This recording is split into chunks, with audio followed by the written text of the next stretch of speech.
She clocked out of a 12-hour shift at Mercy General, drove home in a Honda Civic with a dent she never had time to fix, and 6 hours later, a room full of millionaires would call her ghetto trash in a borrowed dress. But Patrice Shaw wasn't the woman they thought she was. And by the end of that night, Gerald Anderson would learn exactly who he'd humiliated. Before we dive deeper, let us know in the comments where you're watching from. We'd love to hear from you. And don't forget to hit that subscribe button so you never miss any of our upcoming videos. It was just past 4 in the morning when the crying finally stopped. A toddler with pneumonia, admitted 2 days earlier, had fought sleep for hours. Patrice sat beside his crib, the way she had 100 times before, holding his small hand until his breathing evened out and his fingers went slack in hers. This was the part of the job no one saw. Not the title, not the paycheck, just a woman in faded scrubs, sitting in the dark, making sure a frightened child wasn't alone. It wasn't glamorous, it wasn't going to make her rich, but it was hers, completely and entirely hers, and she never once resented it. By the time her shift ended, the sun hadn't even started to rise.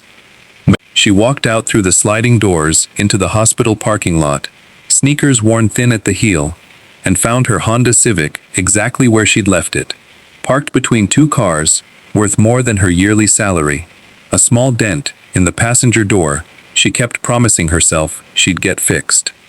She dropped into the driver's seat, tossed her bag in the back, and let her forehead rest against the steering wheel. The engine ticked as it cooled in the early morning heat.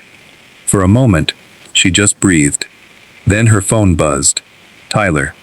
Babe, I need to tell you something." She didn't need him to finish the sentence. She already knew. The second she heard that careful, measured tone in his voice, the one that only ever came out when his father was involved. "I can't come, can I?" she asked.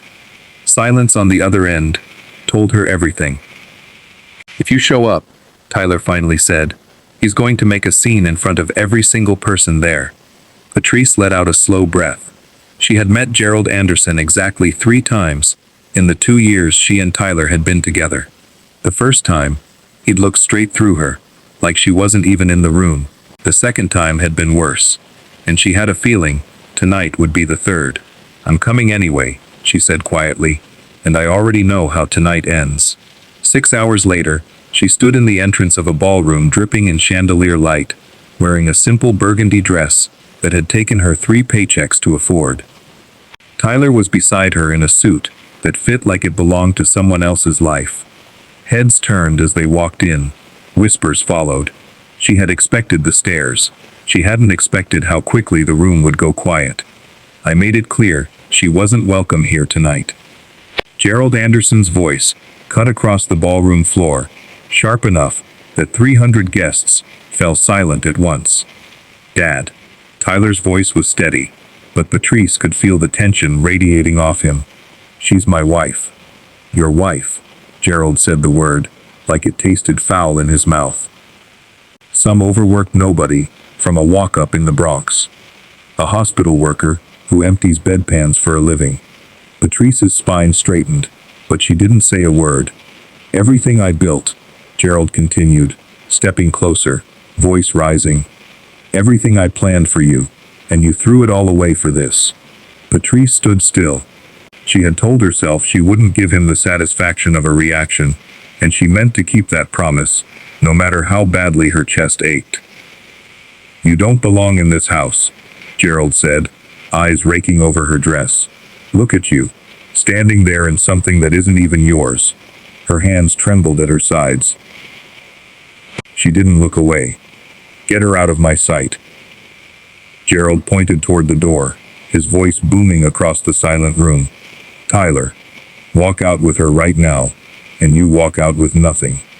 No money, no name, nothing that's mine." Tyler didn't hesitate. He reached over and took Patrice's hand in front of everyone. "Then I have no son," Gerald said coldly, and turned his back on both of them. But no one in that mansion knew yet. A car had just pulled into the driveway outside, headlights sweeping across the marble entrance. and everything Gerald Anderson had spent his life building was about to come apart. He had no idea that car was about to end everything he'd worked for. The woman who stepped out of it moved with a quiet kind of authority that made even the household staff go still. Silver-streaked hair, an elegant dark green gown, and an expression that gave nothing away.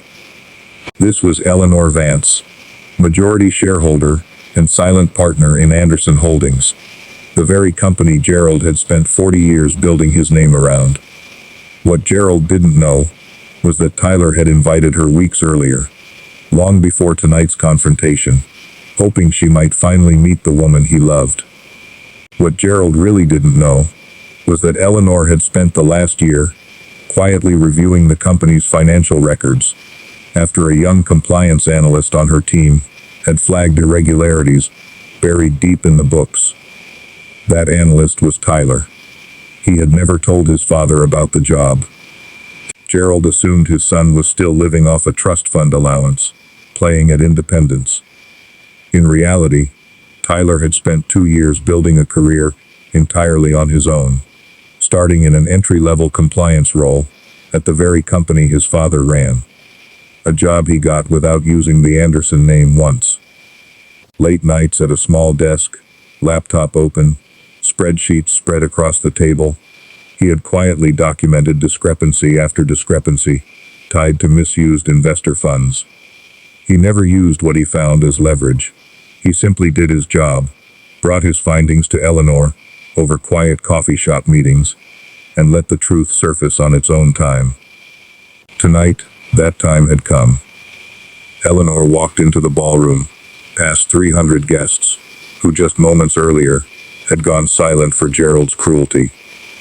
Now, they went silent for an entirely different reason. She didn't raise her voice. She didn't need to. "Gerald," she said, calm and even, "the board will be reviewing your conduct starting Monday morning.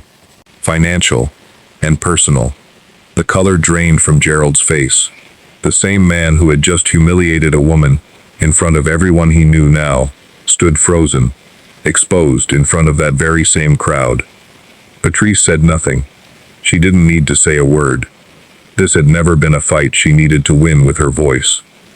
Tyler took her hand again, and this time, they walked out together, not in shame, but on their own terms, into the cool night air. "I should have stood up to him years ago," Tyler said quietly, as they walked toward the car. "Before it ever got to this." Patrice shook her head. "I never needed you to fight him for me," she said. "I needed you to choose me. And you did that the very first day we met, long before you knew any of this would happen." 6 months later, the mansion, the gala, the whispers, all of it belonged to a different chapter. Gerald Anderson had stepped down from the board. Eleanor now ran the company, with Tyler rising through its ranks, not because of his last name, but because of the work he'd quietly put in for years. Patrice hadn't quit nursing. She never wanted to be saved from her job. She only ever wanted people to stop mistaking her purpose for her worth. She still came home most nights in scrubs, tired in the good way, to a small, warm house that was entirely theirs. Tyler was usually in the kitchen when she got home, dinner half made, always looking up the moment she walked through the door. And parked in the driveway outside sat her old Honda Civic, the same one from that morning 6 months earlier. Except now, the dent in the passenger door was finally, quietly gone. That evening, they sat together on the porch, as the sun went down, the kind of golden light that makes everything feel a little softer than it is. Gerald Anderson spent his whole life measuring people by what they had. He never once stopped to ask what Patrice Shaw had already survived to become who she was. She never needed his name. She already had one. Tell us below, have you ever been underestimated by someone who thought money made them better than you?